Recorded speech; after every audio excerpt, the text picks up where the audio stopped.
네, 안녕하세요. 오늘 8월 1일 목요일 8월의 첫 거래일이 시작이 되었습니다. 하지만 내일은 금요일이죠. 이번 주가 마감이 되고 또 8월 1일이 시작되는 첫 주라서 그런지 뭔가 시원치 않습니다. 시원치 않고 시장은 어제 장 막판에 급 반등을 좀 시켜주었죠. 시켜준 다음에 오늘은 차익을 조금 하는 모습인 것 같아요. 네, 일부 반도체나 이런 종목들 차익이 나오는 모습. 하지만 미국 장이 어제 우리나라 장 마감 당시에 한 1% 정도 위치였거든요. 1% 초반 위치였는데 장 막판에 끌어올리고 미국장에서는 3% 가까이 상승을 만들어냈습니다. 역시나 필라델피아 반도체 지수가 7%나 올라가는 기염을 토해냈습니다. 그리고 추세를 좀 돌파하는 이 하방의 추세를 좀 돌파를 해서 극복을 하는 모습이 나오고 있는데요. 나스닥도 마찬가지입니다. 반도체 지수가 올라가니까 엔비디아, AMD, 퀄컴, 브로드컴 이런 여러 가지 반도체 지수들이 상승을 이끌어 주었습니다. 다우존스 역시 사상 최고가까지는 아니더라도 좀 상당 부분 많이 올라주는 모습을 만들어냈습니다. 그래서 전체적으로 봤을 때 7월 달에 눌린 모습은 많이 회복이 되고 있었다. 막날에 많이 회복을 시켰다. 이렇게 시장이 평가를 하더라고요. 우리나라는 역시 7월 달 내내 장이 좋지는 않았죠. 8월 달 본격적인 휴가철에 들어서면서 투자 심리는 역시 우리나라는 좋지 않은 것 같습니다. 아무래도 우리나라 특징, 우리나라 특수적인 그 시즌, 휴가 시즌에 좀 돌입을 한 것이 아닌가 생각을 하고 있고요. 8월 1일이면 거의 피크죠. 완전 성수기다 보니까 시장에 그 돈이 막 활기차게 돌고 있지는 않은 모습이에요. 개인들이 본격적으로 들어오지 않으니까 시장에서도 막 올리는 종목들이 그 잡주 위주로 소형주 위주로 올리는 모습이고 대형주 메인 섹터들은 조금 약세의 모습을 보이고 있는 것 같아요. 예전에 유동성이 좋았을 때는 우리나라가 휴가든 명절이든 그런 거 아랑곳하지 않고 시장이 올라갔거든요. 오히려 휴가라는 것을 이용해서 또 세력들이 이 메이저나 기관들이 막 오히려 더 끌어올렸어요. 시장 참여자들이 참여하지 못하게. 근데 이번에는 마침 장도 좀 좋지 않고 원하는 종목들이 많이 올라가지 않는 그 투자자들의 시선이 많다 보니까 이 휴가철에 대한 심리를 그대로 반영하는 것이 아닌가 생각을 하고 있습니다. 외국인은 장중에 1000억치 코스피를 사고 있고요. 금융투자는 1340억치 팔고는 있습니다. 그리고 달러는 어제와 연속적으로 7500억 외국인이 순매도를 하고 있습니다. 순매도. 네, 그리고 기관이 좀 사고 있네요.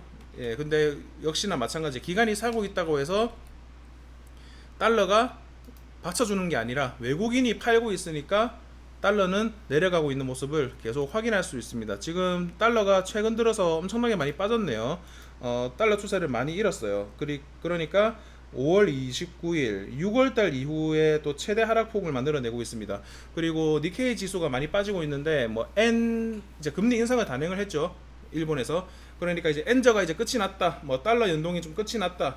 그런 것들로 인해서 우리나라가 장이 좋아서 장이 좋아질 걸 대비해서 이렇게 달러를 판다기보다는 이 엔달러 가치가 이제 엔달러 가치가 내려가는 거죠. 엔화가 이제 상승을 만들어낼 수 있는 여건이 마련이 되었죠. 그렇기 때문에 어떤 그 일본의 엔에 따라서 좀 포지션이 구축이 되는 것이 아닌가. 거기다가 금리 인하설도 있으니까 금리 인하의 확률도 굉장히 높아졌기 때문에 거기에 따라서 또 포지션을 만들어내는 것이 아닌가 생각합니다. 아무튼 우리가 이 모든 것들을 알 수는 없지만 이 달러가 내려간다라는 것은 굉장히 그 수입 기업에는 긍정적인 측면을 가져다 주는 것이죠. 그리고 달러가 내려간다라고 해서 그 수출 기업이 막 영업이익에 급감을 하고 이런 것도 아니기 때문에 미국에 수출을 많이 하는 기업들은 물론 이 달러에 대한 차익이 줄어는 들겠지만 그 퍼센테이지가 10% 줄어들고 20% 줄어들고 하는 것이 아니라서 수출의 양이 늘어나게 된다면 이 정도 환율의 하락은 크게 영향을 미치지 않을 것 같다는 시장의 의견들이 많이 있는 것 같습니다. 지금 8월 1일날 거래대금을 보게 되면 코스피가 6조고요. 코스닥이 3조 6천억입니다. 거래대금이 여전히 작습니다. 활황장은 아닌 것 같아요. 그리고 매매 동향을 보게 되면 오늘 같은 날은 크게 포지션을 막 순매도를 주지 않는 모습인 것 같아요. 왜냐면 오늘 같은 장 미국 장이 좋았을 경우에 어제까지 좋았고 오늘 좋았고 그리고 환율을 내려가고 하면은 반사적으로 외국인의 매수세가 좀 강했어야 된다라고 생각을 했는데 매수세가 어제 좀 있었고 오늘은 약간 그 부분에 대해서 단기적인 차익이 나오는 것이 아닌가. 그렇기 때문에 뭔가를 끌어올린다라는 느낌보다는 관망세를 좀 이어나가는 느낌인 것 같습니다. 역시나 지금 보시게 되면 시장에서 상승 기여도 순을 한번 보도록 하겠습니다. 코스닥이 아무래도 조금 더 반응을 하고 있는 것 같아요. 코스피보다는 코스닥이 조금 더 반응을 하고 있는 모습인데, 그 이유는 무엇일까? 아무래도 금리를 인하한다라는 소식이 또 확률이 높아짐으로 인해서 바이오주가 일부 강세를 좀 나타내고 있는 것 같습니다. 바이오주도 또 전체적으로 올라가는 것은 아니고 또 순환매가 계속 나오고 있는 것 같아요. 근데 좀 쉽게 먹을 수 없는 종목들이 많이 올라가는 것 같아요. 예를 들어서 뭐 HLB 같은 것도 정말 무빙이 쉽지 않죠. 이게 이 등락폭만 봐도 정말 살벌합니다. 그리고 뭐 게임주가 넥슨 게임즈가 지금 대표적으로 그 부각을 받는 모습인데, 게임주의 전체적인 흐름보다는 개별적인 호재가 작용을 해서 네, 올라가고 있는 느낌인 것 같아요. 그리고 2차 전지 같은 경우에는 오늘 좀 많이 내려가고 있는데, 그 리튬이 또 바닥을 찍었다, 또 그런 말이 많이 있더라고요. 네, 그래서 리튬 가격에 대한 그 평가 손실을 좀 받는 2차 전지 섹터들이 이 투심을 좀 반영을 하고 있는 것 같습니다. 전체적으로 봤을 때 신저가를 또 에코프로비엠이 만들어냈더라고요. 거의 신저가 부분까지 뺐네요. 예, 2차 전지의 투자 심리는 여전히 좋지는 않은데, 뭐 2차 전지의 업황이 개선이 되고 리튬 가격이 반등을 하고 뭐 캐즘 구간을 좀 지나고 나오게 되면 또 올라가지 않을까 생각을 하고 있습니다. 요즘에 워낙 많이 빠졌던 섹터라서 2차 전지가, 또 2차 전지가 한 4% 5% 정도 전체적으로 올라주면 또 코스닥 지수가 1% 이상 땡겨주는 그런 그 장을 또 펼쳐주고 있거든요. 그렇기 때문에 오늘은 전체적으로 좋지는 않다. 그리고 상승 종목을 한번 보도록 하겠습니다. 상승 종목을 보게 되면 뭐 전력 설비 이런 쪽에서 지금 또 엄청나게 많이 빠졌었죠. 네, 엄청나게 많이 빠졌다가 지금 올라주는 모습이고, 그리고 이게 거의 뭐 제자리 수준까지 빠졌다라고 생각을 해요. 이 정도면은. 왜냐면 이제 뭐 KBI 메탈 1,550원이었는데 그 오늘 직전까지 가격이 뭐 2,000원 초반대니까 뭐 모멘텀을 가지고 있어서 올렸던 가격의 그 직전 상한가 부분까지 거의 뺐다라고 보네요. 낙폭 가대로 좀 올라가고 있는 것 같아요. 그리고 두 번째로는 뭐 옵티코 이런 것들은 400억짜리 스몰캡입니다. 그리고 BK홀딩스도 200억짜리예요. 전체적으로 볼 때는 지금 좀 소형주들이 뭐 그냥 날뛰는 장세, 그리고 뭐 어떤 메인 섹터들은 좀 오히려 조용한 장세, 그리고 바이오는 순환매가 나오고 있고, 그리고 원하는 테마에서 좀 올라가는 종목들이 없고, 야 이거 언제 사서 언제 진입을 해가지고 내가 수익을 낼 수 있었지라는 타점, 그 궁금한 타점들 있잖아요. 좀 수긍이 안 가는 타점들, 그런 종목들이 좀 많이 올라가는 것 같아요. 하락률 한번 보게 되면 뭐 신규 상장주, 어제 요즘에 신규 상장주 분위기가 좋지는 않죠. 뭐 따따상은 잘 안 나오고 있는 분위기고, 그리고 로봇 섹터도 뭐 반응을 할 법도 한데 잘 안 나오고 있고, 그리고 단기적으로 그 뭐 정책발로 올라갔던 댐을 만든다라는 것도 등락 쉽지 않죠. 첫 이슈니까 강했는데 그 첫 이슈를 선택했던 종목들이 또 이런 종목들이에요. 신저가 종목들. 네, 들어가기가 정말 쉽지 않은 것 같아요. 요즘 테마주 같은 경우에도. 그리고 뭐 내려가는 종목들 보게 되면 바이오도 또 많이 보입니다. 순환매가 나오고 있는 것 같아요. 그리고 뭐 물류주 이런 것들 있잖아요. 지금 최근에 뭐 이란발 또 이슈가 또 떴었죠. 그래서 이런 쪽에서 불안감을 좀 표방하는 종목들이 많이 올라갔었는데, 또 어제와 대비해서 또 오늘은 또 힘이 생각보다 강하지 않은 점, 네, 이런 것들이 목격이 되고 있습니다. 전체적으로 봤을 때는 시장이 뭐 힘이 없는 거지 뭐 모멘텀이 없는 것은 좀 아닌 것 같아요. 왜 그러냐면 미국에서도 반등이 나왔고, 그 반등 신호가 조금 저항선을 무너뜨리는 반등이었으면은, 저항선을 뚫지 못하는 반등이었으면 조금 이거 결국에 또 기술적 반등이다 이런 생각을 할 수 있을 텐데, 어제 좀 과도하게 올라갔죠. 그러니까 어제 같은 경우에 미국 정규장이 마감하기 전에 급락을 시켰다가, 급락을 엄청 시켰다가 장 이후에 급반등 나오고, 이게 장 마감 이후에 이렇게 갭을 띄우고 추가적으로 더 갭을 띄우는 이런 모습들을 보면은 또 숏을 한번 강력하게 정리를 하는 그런 모습이 아닐까 좀 생각을 해보곤 합니다. 숏을 강력하게 정리를 하는 모습. 그래서 뭐 미국장이 지금 금리 인하설에 어떻게 반응할지는 모르겠으나, 당장 이제 이 데드캣, 이게 강한 데드캣이라면 조금 위험하긴 하겠죠. 이 강한 데드캣, 어떤 데드캣이냐면 요런 데드캣들 있잖아요. 그러니까 요게 7월 23일 날 상승 나왔는데 개파랑 밀어버리고, 그리고 어제도 강하게 땡겨 올렸으나 이렇게 밀어버리고 이런 패턴이 나오면 정말 암울하겠죠. 하지만 일단은 뭐 시장에 좀 순응을 하는 게 좋지 않을까. 이렇게 반등을 일시적으로도 주는 이런 모습들에 순응을 하는 게 좋지 않을까라는 생각을 하고요. 우리나라 같은 경우에는 삼성전자가 또 반등을 좀 많이 주었지 않습니까? 반등을 줄 수 있는 모멘텀이 좀 생겼지 않습니까? 영업이익이 정말 좋았다.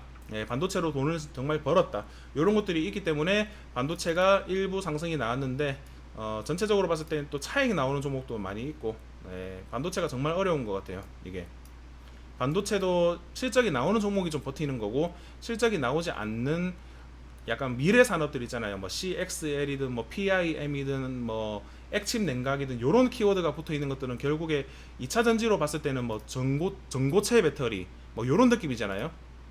전고체 배터리. 전고체 배터리도 이제 차세대 배터리라고 해서 지금 2차 전지보다 더 그 주행 성능이 뛰어나고 뭐 충전 속도도 빠르고 더 안정성이 있고 뭐 이런 키워드로 올라갔다가 전고체는 또 힘이 다 빠져 있고 뭐 그런 상황에 또 버금가는 이 반도체 섹터가 CXL이나 액침 냉각 뭐 이런 아직까지 기술 개발은 하고 있지만 상용화가 아직 덜 된 뭐 그런 섹터들은 이제 이번 2분기 실적이 나오기 전에 차라리 조금 빠졌던 게 더 좋지 않았을까라는 생각을 해봅니다. 실적 발표가 날 때는 항상 그래서 너희들이 잘 하고 있는데 돈은 1분기, 2분기 특히 2분기에 얼마나 벌었니? 주가는 많이 올랐는데 2분기에 돈을 벌었니 안 벌었니 막 이런 것들이 좀 우리나라에서는 좀 예민하게 작용을 하는 것 같거든요. 그리고 전력 섹터, 네, 전력 섹터가 좀 오히려 역사적으로 강합니다. 강하고 그 방산주 같은 경우에도 실적이 잘 나왔으나 어제 세론이 많이 나왔던 하나 에어로스페이스 이런 것들 오늘 또 잡아주는 모습이고요. 그리고 현대로템 이런 것들도 지금 계속 꾸준하게 올라가는 모습입니다. 어제 같은 경우에 참 웃겼죠. 이게 석유나 이 물류나 이런 방산주의 투심을 끌어올 만한 그런 상황에서 오히려 방산주는 내렸고, 오늘 더 강력한 그 이란이나 이런 이 보복성 뉴스가 나왔음에도 불구하고 오히려 강하지 않고, 이런 것들을 보게 되면 우리나라와 이 기름주 그리고 또 물류주 이게 완전 이 정도까지 시장을 괴롭힐 이슈는 아니었다. 왜냐하면 오늘 더 강한 이슈가 나왔는데도 불구하고 더 안 올라가지 않아요. 네, 그래서 이런 것들이 참 시장을 많이 괴롭히는 섹터다. 네, 시장을 괴롭히는 섹터다라고 좀 생각을 하고 있고요. 그리고 뭐 이런 것 같아요. 지금 이제 이 석유 섹터 같은 경우에는 이제 WTI 유가가 실제로 많이 올랐었습니다.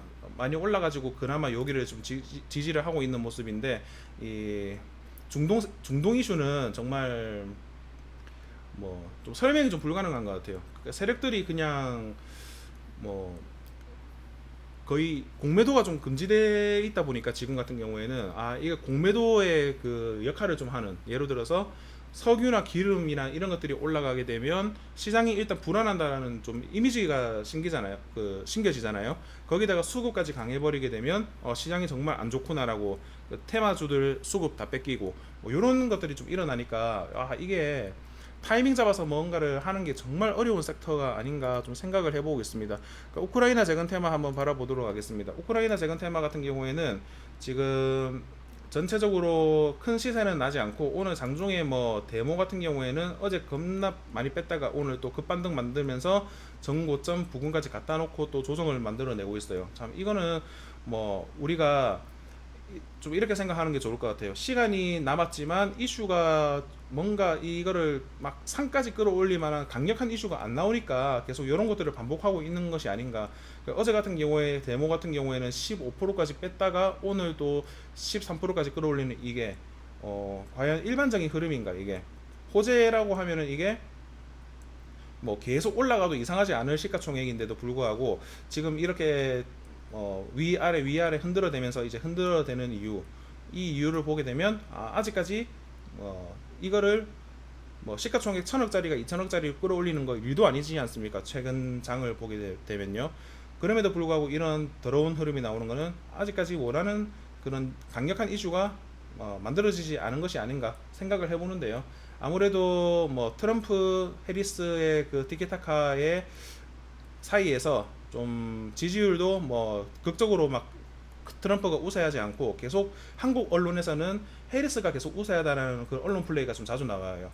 예전 같은 경우에도 좀 이런 경우가 있었어요. 트럼프랑 누구더라? 트럼프랑 그 전에 인디애프 테마 뭐였죠? 그 민주당. 예. 그 민주당이랑 트럼프랑 붙었을 때 갑자기 그 대선 주자 생각이 안 나네요. 힐러리랑 붙었을 때 힐러리를 엄청나게 밀더라고요. 우리나라 시장에서.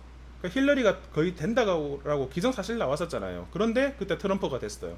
참 이게 우리나라는 조금 그런 편향이 좀 심한 것 같다라는 생각을 좀 해봅니다. 그래서 끝은 아무도 모른다. 끝은 아무도 모르기 때문에 그 불안함을 항상 내포하고 있고 이 결과물이 어떻게 될지 내포하고 있다. 하지만 오늘 시장이 반응했을 때는 트럼프가 약세, 뭐 우세 이런 걸 떠나서 해리스가 약세, 우세 이런 것을 떠나서 우크라이나에서 단독적인 어떤 뉴스가 나섰죠.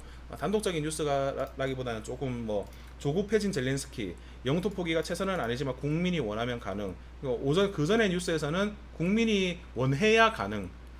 국민이 원하지 않으면 안 한다. 그런 뉘앙스였다가 이 기사놀이죠. 기사놀이. 네, 기사놀이.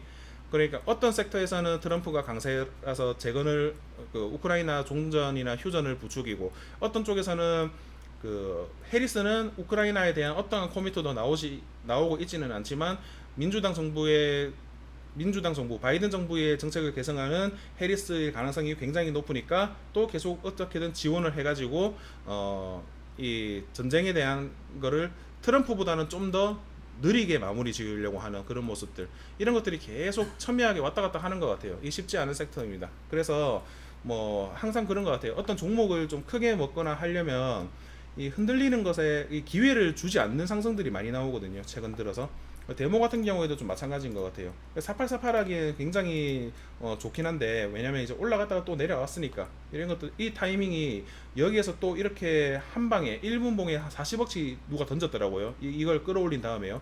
그러면 그 이런 섹터들은 물려있지 않으면 정말 수익 내기 어려운 그 타이밍이 반짝하고 올라왔잖아요. 여기 10%를 넘게 올렸는데 반짝하고 내려온 이런 타이밍. 그러니까 마이너스 5%든 마이너스 6%든 마이너스 7%든 이 봉 하나에 또 해결이 되는. 근데 이 봉을 들어가기에는 타이밍적으로 어려운. 또 특히나 휴가 기간이지 않습니까? 그런 종목들이 지금 이 재건 섹터에 엄청나게 많이 존재한다라고 생각을 하고 있습니다. 키워드 따라 움직이는 거예요. 근데 데모가 왜 오늘 제일 강하게 움직였냐? 어제 제일 많이 빠졌고 그리고 아직까지 우크라이나 재건이라는 키워드는 상징적인 이슈이기 때문에 뭔가 디테일에서 들어가는 예로 들어서 뭐 SY스틸텍은 예전에 이미지가 굉장히 강했지 않습니까? 그래서 잘 올라갔었는데 뭐 이제 휴전을 하게 되면 순서가 뭐가 들어가는 건가요? 뭐 주택을 지을 건데 또 혹시나 모르니까 모듈로 주택 짓는다. 뭐 이런 키워드들이 연결이 될 거란 말이에요. 다 똑같아요. 지금 데모나 현대 에버다임이나 뭐 이런 것들은 중장비 회사거든요. 중장비. 그런데 생각보다 오히려 데모가 좀 더 강했고 다른 것들은 약세를 보였죠. 이런 것들은 이제 세력들이 결국 키워드 굉장히 중요하다. 굉장히 중요하고 오늘 이제 키워드가 왜 이렇게 중요한지 수급적으로 이 단타를 치던 아니면 이 수익을 내기 위한 모멘텀이든 왜 이렇게 그 키워드 뉴스를 내는 키워드가 중요한지 우리나라는 이제 뉴스에 너무 굉장히 의존이 많이 되는 시장이고 그리고 그 다르고 다르는 이런 내용들 네. 장 전에 나왔을 때는 영토 포기가 최선은 아니지만 최선 아니다. 국민이 원해야 가능하다. 근데 지금 장중에 나왔던 뉴스는 국민이 원하면 가능하다. 이건 완전 틀려버리죠. 네. 원하면 가능할 수도 있다. 근데 국민이 원하면 하지 않는다라는 게 좀 단호한 느낌이고 이거는 여지를 열어두는 느낌이고 이게 이제 기사노름이거든. 기사노름이라서 우리나라는 그 키워드가 뭐가 들어가냐에 따라서 굉장히 그 시세를 주고 안 주고 갭을 주고 안 주고가 좀 크다라고 생각을 하고 있습니다. 그러니까 전체적으로 봤을 때 오늘은 반도체가 뭐 잘 가고 있다가 차익이 좀 많이 나왔었는데요. 차익이 나온 이유는 이쪽에서 뭐 어제 많이 끌어올린 종목도 있었고 더군다나 오늘 같은 장은 우리나라 장만 어느 정도 양봉인데 또 아시아 증시는 또 어제보다는 또 다른 약세를 좀 보이고 있거든요. 네, 약세를 보이고 있어요. 특히나 이제 일본 니케이 증시가 장중에 급락이 나왔었어요. 급락이 나왔다가 지금 아래꼬리를 달고 있기 때문에 니케이 증시가 빠졌을 때 우리나라도 좀 같이 빠졌던 경향이 좀 있는 것 같아요. 이런 것들을 좀 극복하게 되면 오히려 좀 땡겨 올릴 수 있는 오후장에도 땡겨 올리거나 그리고 이번 달이 시작이 되었지만 이번 주가 마감이 안 되었고 이번 주 자체가 분위기가 안 좋았기 때문에 뭐 내일까지는 뭐 이 정도 분위기 또는 오늘은 다 좋다, 좋아질 거다 생각했던 이 분위기에 좀 찬물을 끼얹는, 또 휴가 기간이니까 또 뭐 수급이 없는 거예요 시장에서는. 네, 이런 느낌을 좀 가지고 있습니다. 그리고 지금 보시게 되면 반도체 지수가 뭐 이렇게까지 올랐는데 미국 선물이 또 양봉이에요. 그래서 미국 선물이 또 차익이 안 나오게 되면은 뭐 오늘 우리나라 상세가 이렇게 좀 안 좋긴 하지만 뭐 내일은 또 좋지 않을까, 그런 생각을 가질 수밖에 없는 시장입니다. 그리고 개인들 이제 이 파생 시장의 매매 동향을 보게 되면 콜옵션을 지금 매도를 하고 있어요. 콜옵션, 그리고 풋옵션도 매도하고 있어요. 그러니까 상승도 맞고 하락도 맞고 있는 포지션이 지금 개미들에게 다 들어가 있어요. 그런데 지금 콜옵션을 외국인들은 단기적으로 좀 사고 있는 것 같고, 기관도 콜옵션을 누적해서 많이 사고 있고, 지금 이게 매매 동향이 예로 들어서 이런 것 같아요. 풋옵션이 이 풋옵션이 내려간다라는 거거든요. 내려가는 곳에 베팅을 더했다라면, 이 파란색이 아니라 순매수로 빨간색이 기록되어 있었다라고 하면 오히려 주가를 올렸을 거라고 저는 생각을 하고 있어요. 하지만 이게 콜옵션, 풋옵션 이렇게 나눠져 있거든요. 지금 이게 포지션이 없는 거예요. 그래서 오늘 같은 날은 뭐 이 상태에서 좀 비리비리 하다가 막 급등도 아니고 급락도 아니고 혼조세로 마감을 하지 않을까, 네, 생각을 해보고, 내일 그리고 오늘 같은 날은 테마적으로 좀 분산이 많이 되어 있는 시장이죠. 네, 분산이 많이 되어져 있기 때문에 뭐 반도체가 계속 좋을 것 같다 하면 또 내일 반도체가 단독적으로 강세를 만들어낼 것이고, 오늘은 반도체도 전체적인 양봉이고 갭이 많이 뛰었었고, 그리고 2차 전지도 아래 꼬리를 달고 올라오고 있고, 그리고 뭐 건설기계, 뭐 전기 섹터, 이 전체적으로 지금 다 양봉이거든요. 상승 종목이 하락 종목보다 훨씬 많은 장세, 그러니까 수급이 많이 분산이 되었는데 거래대금까지 없다. 정말 키워드 잡고 뭔가를 먹을 수 있는 장세가 아니라는 거죠. 네, 이렇기 때문에 뭐 오늘은 일단 그러려니 하는 것이, 네, 좋을 것 같아요. 그러려니, 이거는 어쩔 수 없구나. 거래대금도 없고 수급도 분산되었고 키워드도 강력한 게 안 뜨고 뭐 신규 상장주 이런 산일전기 같은 것도 올라가고, 산일전기에서 또 거래대금 많이 차지하고 있잖아요. 그러다 보니까 수급이 분산되었구나. 요 정도로 정리를 하고, 뭐 오늘은 뭘 하려고 해도 안 되고 내일을 좀 기약하자. 네, 내일을 좀 기약하자라는 그 시장의 타이밍을 좀 이야기를 드리고 마쳐보도록 하겠습니다. 내일은 저도 그 휴가를 좀 가는 날이라서 내일 아마 영상도 못 올리고 뭐 글도 못 적을 것 같아요. 근데 뭐 크게 염려하지 않고 마무리를 하려고 합니다. 자, 오늘 잘 마무리 하시길 바라면서 영상을 마쳐보도록 하겠습니다. 도움이 되셨다면, 네, 구독과 좋아요, 알림 설정을 부탁드리겠습니다.